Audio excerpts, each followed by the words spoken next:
Assalamualaikum warahmatullahi wabarakatuh. Halo sahabat tablik dimanapun Anda berada.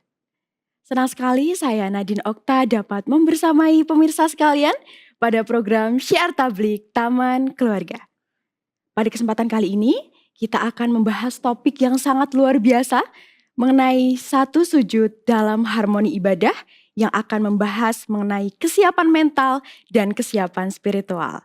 Dan telah membersamai kita pada hari ini yaitu Ustadz Arif sebagai Ya. narasumber yang sangat luar biasa. Assalamualaikum Ustadz Ya, Arif. Waalaikumsalam warahmatullahi wabarakatuh, Mbak Nadine. Oke, bagaimana kabarnya Ustadz pada hari ini? Alhamdulillah sehat-sehat. Semoga Mbak Nadine dan para pemirsa TV-mu sekalian juga dalam keadaan sehat walafiat. Baik pemirsa, di fenomena Lebaran kita akan menghadapi berbagai pertanyaan-pertanyaan dari kerabat kita dan tentunya akan memberikan sedikit goncangan mental. Nah, mungkin akan kita bahas dengan Ustadz Arif.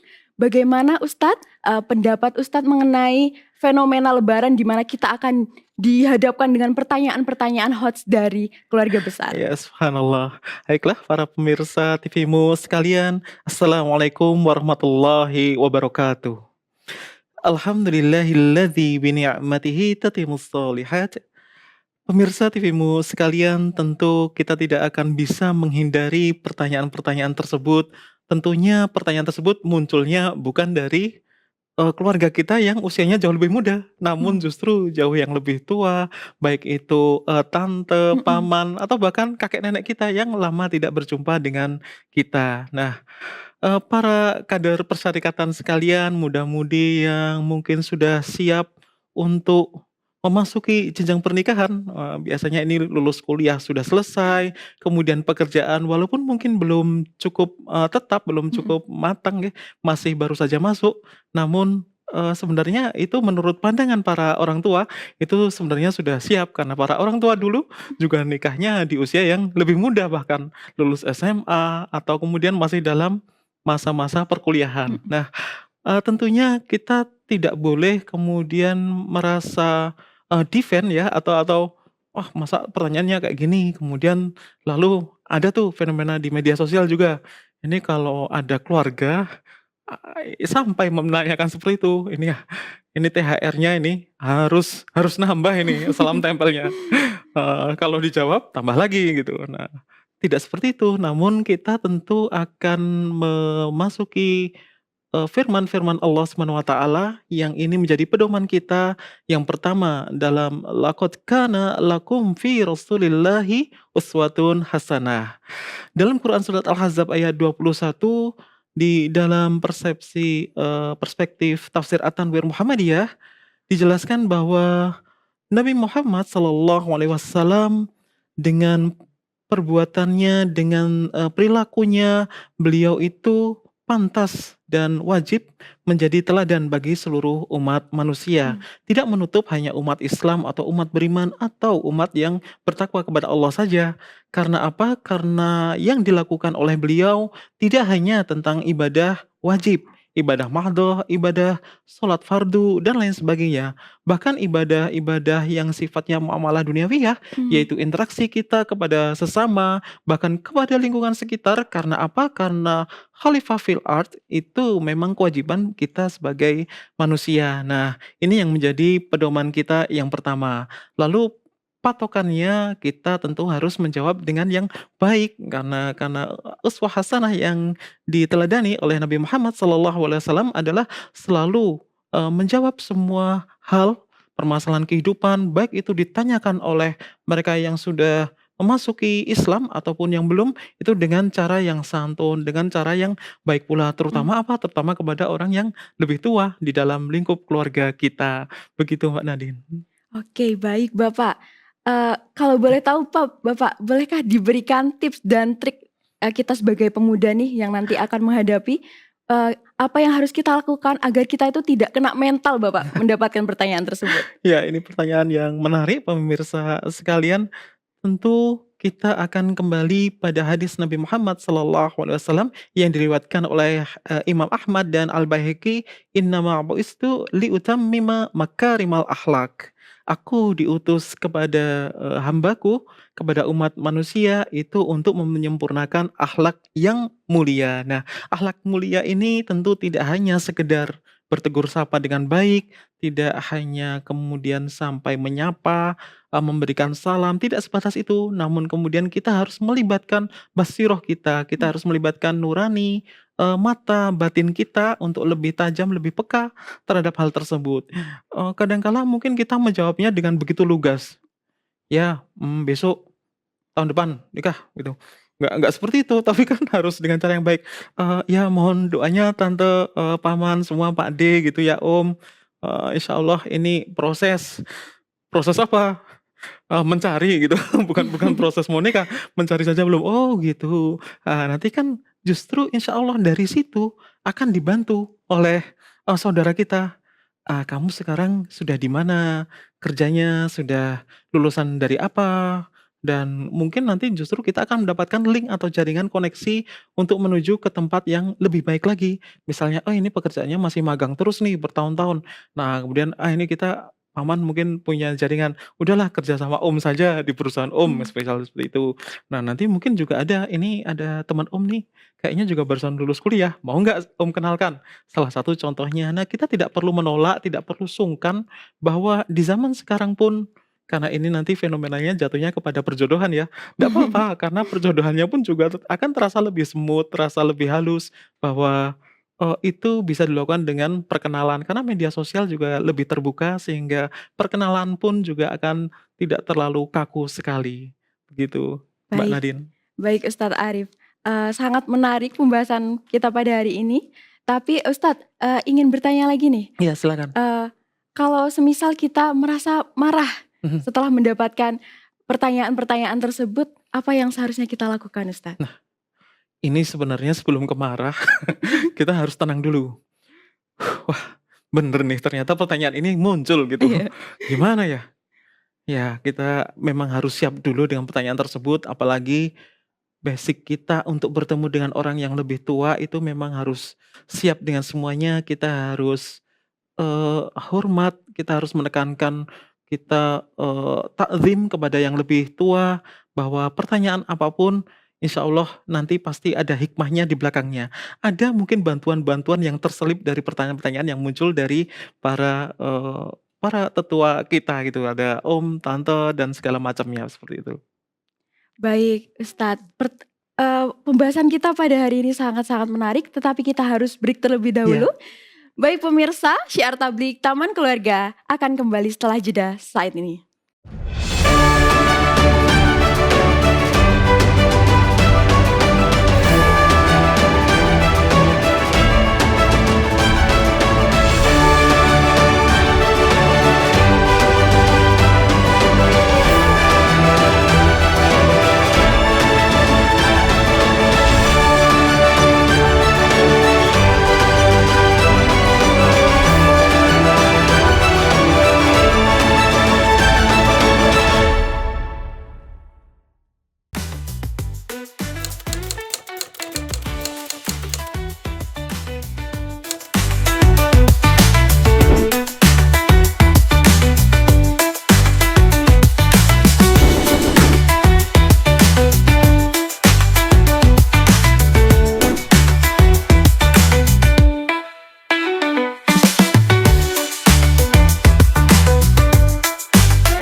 Baik pemirsa, kembali lagi di Syiar Tablik Taman Keluarga.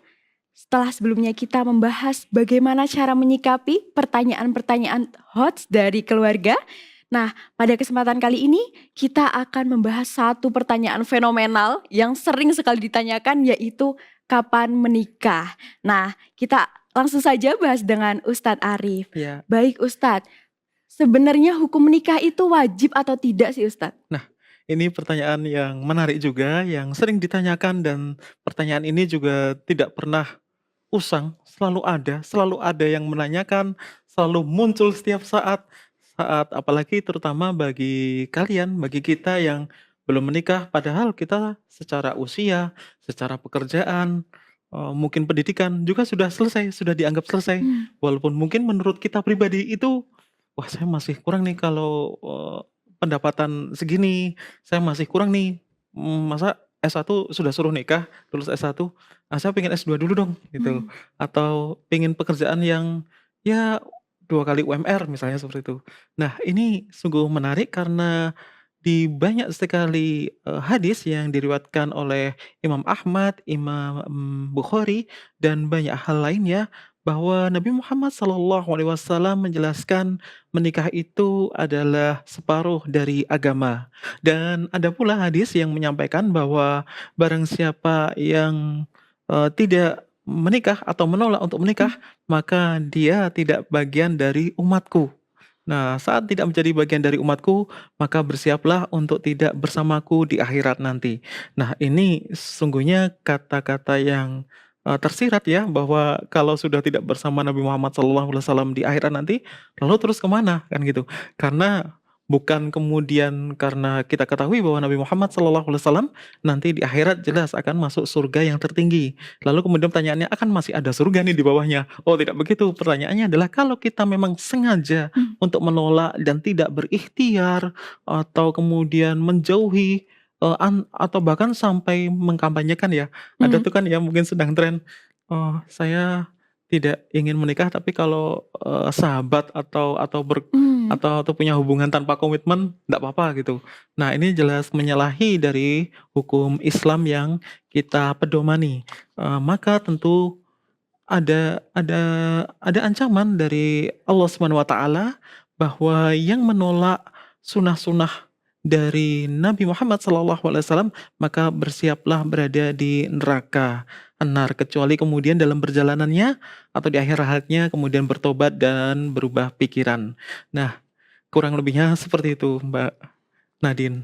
Baik Ustadz, naudzubillah ya, semoga Ya. kita bisa Nah. menikah nantinya di waktu yang tepat dan tentunya dengan pasangan yang tepat. Nah, berkaitan dengan pasangan Ustadz, Nah. apa sih yang harus kita pertimbangkan dalam memilih pasangan agar pasangannya itu nggak salah pilih Ustadz? Seperti apa? Ya jelas. Baiklah, menurut banyak hadis pula diriwayatkan bahwa Nabi Muhammad SAW menekankan bagaimana sih kita harus memilih pasangan itu. Ada 4 kriteria nih. Yang pertama, kita boleh mempertimbangkan secara finansial. Finansial itu artinya kekuatan ekonomi kita, kekuatan dari pekerjaan kita, termasuk pula jabatan dan jenjang karir seterusnya di pekerjaan kita tersebut. Jadi cukup detail pembahasannya untuk tentang finansial saja, termasuk pula ini mungkin ada beberapa orang yang mungkin punya privilege latar belakang keluarga yang sudah cukup mapan, walaupun pekerjaan dia sendiri belum mapan. Ini kan berbeda dari antara sang pewaris dengan sang perintis gitu ya. Yang kedua tentang nasabnya atau keturunan. Nah ini kaitannya dengan ini keturunannya dari mungkin dari kalangan ningrat atau dari para ulama besar terdahulu. Nah kemudian ada juga saya dari petani, dari rakyat biasa nih.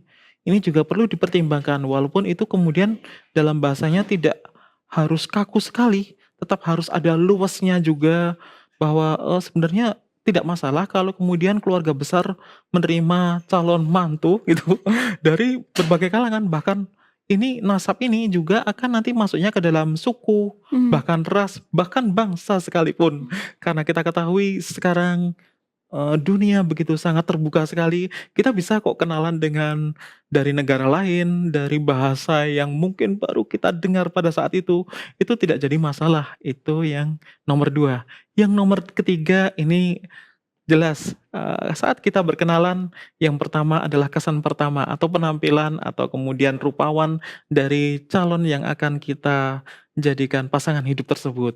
Apakah berarti ini dong, ada istilah rasis, cari yang cantik, cari yang, Mhm. ganteng, tampan, padahal kan bukannya disampaikan tuh dalam banyak filosofi hidup pernikahan ya, janganlah hanya mencari yang tampan saja atau cantik saja karena itu akan berangsur dengan berangsurnya, usia, Mmm. tapi kan sekali lagi, ini sebenarnya lebih kepada bagaimana karena kita akan juga selalu berhadapan dengan orang tersebut setiap harinya loh.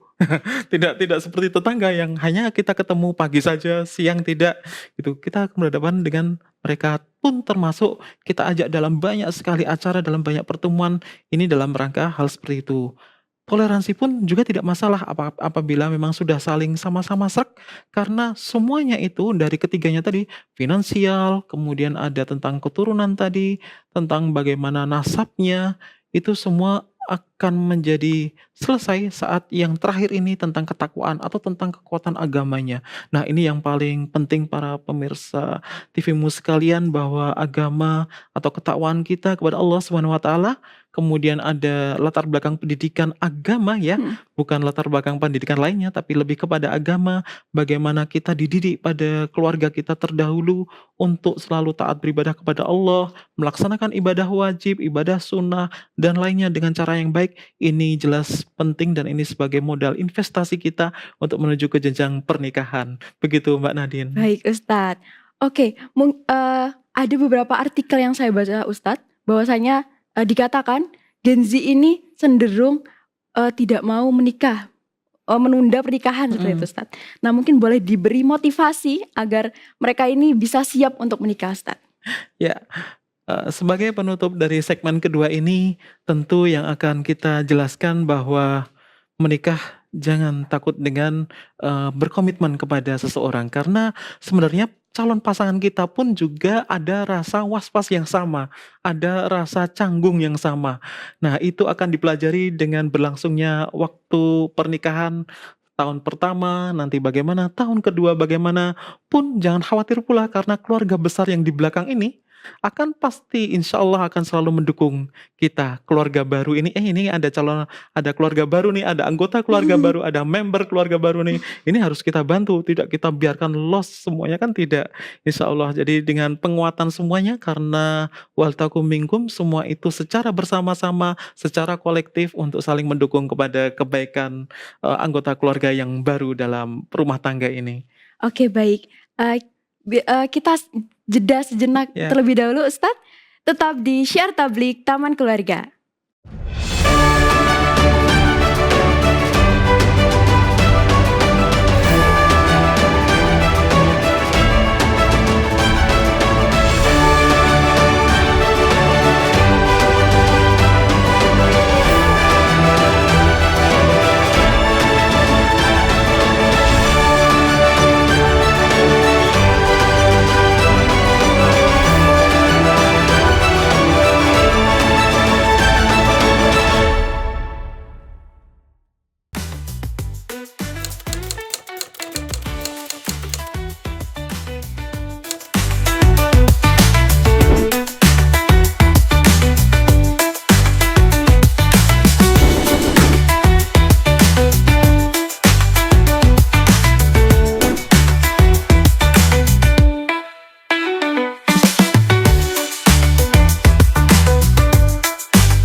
pemirsa, kembali lagi di Syiar Tablik Taman Keluarga.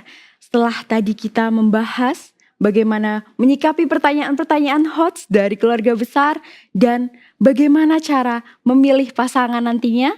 Nah, kita akan melanjutkan pembahasan kita selanjutnya, yaitu bagaimana cara kita membangun komunikasi yang baik ketika kita sudah berkeluarga nantinya. Oke, mungkin langsung saja kita diskusikan dengan narasumber kita, Ustadz Arif. Iya. Baik Ustadz, jadi kita selama ini banyak sekali menemukan fenomena di mana banyak kekerasan dalam keluarga gitu.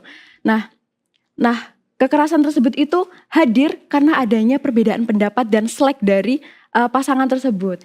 Nah, bagaimana sih Ustadz cara menyikapi kita ketika kita menghadapi perbedaan pendapat ketika nantinya sudah berkeluarga? Nah, pertanyaan yang memang muncul terutama dalam keluarga baru ini ya, Mbak Nadine dan pemirsa TV-mu sekalian, tak luput pula manusia pasti ada salah khilafnya, terutama bagi mereka yang baru saja memasuki keluarga baru, pernikahan yang masih sangat muda usianya. Maka kemudian dengan kondisi mungkin ada pekerjaan, mungkin kondisi di lingkungan sekitar, kondisi bagaimana konflik yang terjadi pada negara tetangga, negara kita, itu kadang mau nggak mau berpengaruh terhadap apa yang kita respon dalam hati kita. Terutamanya karena sekali lagi bahwa dunia ini sudah begitu sangat terbuka sekali sehingga informasi mengalir begitu saja tanpa kita kesulitan untuk membatasinya. Maka yang menjadi patokan kita bahwa Allah Subhanahu wa taala menyampaikan dalam Quran surat An-Nahl 125, "Ud'u ila sabili rabbika bil hikmah wal mau'idatil hasanah wajadilhum billati hiya ahsan." Jadi kalau diterjemahkan atau ditafsirkan dalam perspektif rumah tangga, terutama rumah tangga yang baru ini ya Mbak Nadine, kalau kita punya ide, punya visi misi, bahkan punya tujuan, ini disampaikannya dengan pasangan kita itu dengan cara yang baik, seolah-olah kita sedang presentasi saat kuliah dulu dengan dosen. Itu kan dengan cara yang baik, tidak kemudian pokoknya harus kalau saya pengen beli rumah, rumahnya itu harus bagus, nggak apa-apa yang jauh gitu. Sedangkan mungkin pasangan kita nggak mau, pokoknya harus dekat sama keluarga, harus dekat sama kantor. Ya, yang cukupan aja nggak apa-apa, masuk-masuk gang nggak apa-apa gitu.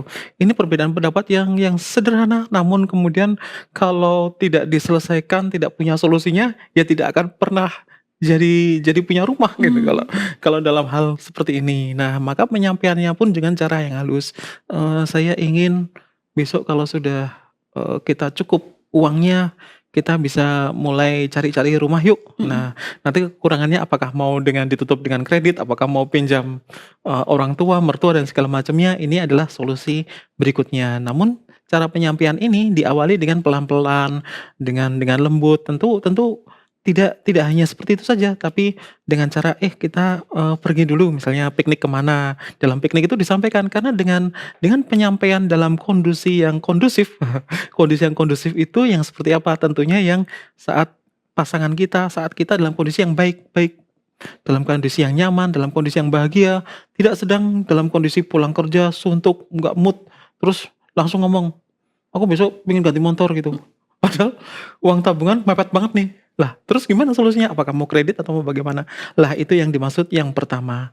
Yang kedua, bagaimana kita, calon pasangan kita juga diharapkan dapat meredam. Karena masalah keluarga ini bukan masalah tentang berlomba-lomba untuk egonya masing-masing, tapi justru sebaliknya bagaimana kita berlomba-lomba untuk memberikan cinta kasih sayang kita kepada pasangan kita dengan sebanyak-banyaknya, dengan seluas-luasnya. Maka saat pasangan kita mungkin lagi nggak mood, lagi penat di kantornya, maka kita sambut di rumah dengan cara yang baik.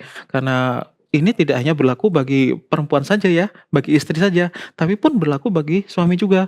Karena kita ketahui dunia sekarang juga wanita karir dan siapapun juga bisa bekerja di kantor, di rumah dan dimanapun berada. Tentu suasana yang direspon pun juga bermacam-macam. Nah, yang ketiga adalah wajadilhum billati hiya ahsan. Ini yang menarik pula bahwa Allah Subhanahu wa taala memberikan tantangannya. Nah, ini tantangan dari Allah nih. Bagaimana kalau ini kan kadang-kala ego itu juga semakin meninggi nih, gitu kan. Karena darah muda masih bergejolak kan. Nah, pasangan yang sebaiknya yang seperti apa? Ya wajadilhum billati ahsan. Debatlah dengan cara yang baik, dengan cara yang santun, dengan cara yang lemah lembut pula. Baik, ini mungkin solusinya nggak harus sekarang, solusinya yuk kita, makan cari di luar yuk, atau mungkin kita nonton dulu yuk, nanti setelah nonton baru kita bicarakan yang baik-baik gimana sih solusinya, atau mungkin kita perlu, main ke rumah om, main ke rumah sepupu yang sudah, punya pengalaman rumah tangga yang lebih lama, sehingga nanti solusi juga akan muncul secara perlahan-lahan, secara bijaksana, secara hikmah. Nah, berikutnya Mbak Nadine, ini menjadi menarik sekali, kenapa sih kok itu harus ditekankan? Hmm. Oh, apa nggak bisa ya kita harus mempertahankan prinsip kita? Prinsip kita kan baik nih. Nah, baik itu kadang kala tidak hanya baik untuk diri kita, tapi baik juga harus kepada pasangan kita. Karena sesungguhnya tadi sesuai dengan judul bahwa kita itu nanti akan bersatu dalam sujud yang sama karena kita akan selalu berjamaah di rumah, misalnya seperti itu, bertadarus bersama, melakoni hidup ini secara bersama-sama. Nah, faqula lahu qaulan layyinal la'allahu yatazakkaru aw yakhsha. Dalam Quran surat Thaha 44, di situ asbabun nuzulnya bahwa Nabi Musa alaihissalam dan Nabi Harun alaihissalam, beliau berdua ini adalah bersaudara, itu diutus oleh Allah untuk mendatangi, Fir'aun. Bagaimana kita ketahui Fir'aun itu adalah diktator sepanjang masa yang tidak pernah ada saingannya. Manusia yang paling zalim, yang kemudian dilaknat Allah, bahkan diabadikan dalam Al-Quran. Nah, itu pun harus didatangi oleh Nabi Harun dan Nabi Musa, itu dalam istilahnya adalah sowan. Sowan itu bahasa yang halus untuk kita mendatangi mereka kepada pejabat, walaupun zalimnya itu seperti apa, melampaui batasnya. Dan itu pun disampaikan dakwahnya dengan cara yang halus, dengan cara yang lemah lembut. Dan ditutup dengan, bahwa siapa tahu, Fir'aun itu akan taat kepadaku atau taat kepada Allah. Walaupun kita ketahui, Allah pun juga akan mengetahui takdirnya bahwa Fir'aun tidak akan pernah bisa, bertakwa dan beriman kepada Allah Subhanahu wa taala. Namun itu harus menjadi ikhtiar kita untuk cara bertutur kata dengan cara yang lebih baik pula. Begitu, Mbak Nadine. Baik Ustadz, berarti komunikasi ini adalah salah satu hal yang penting dalam Iya. kita membangun keluarga nantinya. Baik Ustadz, setelah kita membahas dari awal tadi bagaimana kita menyikapi pertanyaan-pertanyaan hot, setelah itu bagaimana cara memilih pasangan, dan sampai detik ini kita membahas komunikasi dalam membangun keluarga seperti apa. Nah, mungkin boleh diberikan closing statement Ustadz mengenai pembahasan kita pada kali ini. Ya, baiklah pemirsa TVmu sekalian, tidak terasa waktu yang membatasi kita pada kesempatan kali ini, maka yang menjadi patokannya tentu wa innaka la'ala khuluqin azim. Telah ada budi pekerti yang agung dari Nabi Muhammad SAW. Dalam Quran surat Al-Qalam ayat 4 ini sudah jelas bahwa selain Nabi Muhammad SAW kita patuhi, kita teladani secara syariat, secara ibadah mahdoh, namun pun juga khairu mahdoh, dan juga semuanya termasuk muamalah duniawiyah. Dalam hal ini khususnya bagaimana kita berusaha untuk membina hubungan ke rumah tangga. Maka budi pekerti yang agung itu perlu kita tekankan, perlu kita utamakan, perlu kita kedepankan dalam hal apapun itu juga. Konflik kecil, konflik besar terutamanya. Dan apabila itu masih mungkin serasa seperti masih buntu atau masih, wah ini kayaknya udah mentok nih, maka solusinya kita punya keluarga besar yang insya Allah siap mensupport kita. Karena sekali lagi, wa ta'awanu 'alal birri wat taqwa wa la ta'awanu 'ala ismi wal udwan. Bagaimana kebaikan itu, karena rumah tangga itu adalah termasuk kebaikan, termasuk ibadah, maka kita harus saling tolong menolong, saling bantu membantu, ta'awun dan takaful, saling mendukung, saling support. Pun besok kita juga harus demikian pula kepada anak maupun ponakan-ponakan kita yang akan membantu, yang akan menuju ke keluarga. Demikian Mbak Nadine. Baik, seperti apa yang telah disampaikan Ustadz Arif, Ya. waktu yang telah membatasi kita, kami ucapkan terima kasih kepada Ustadz Arif atas ilmu yang sangat bermanfaat dan tentunya nanti bisa menjadi bekal untuk kita semua dalam Amin. membangun keluarga. Baik, saya Nadine Okta, sampai jumpa di Syiar Tablik Taman Keluarga.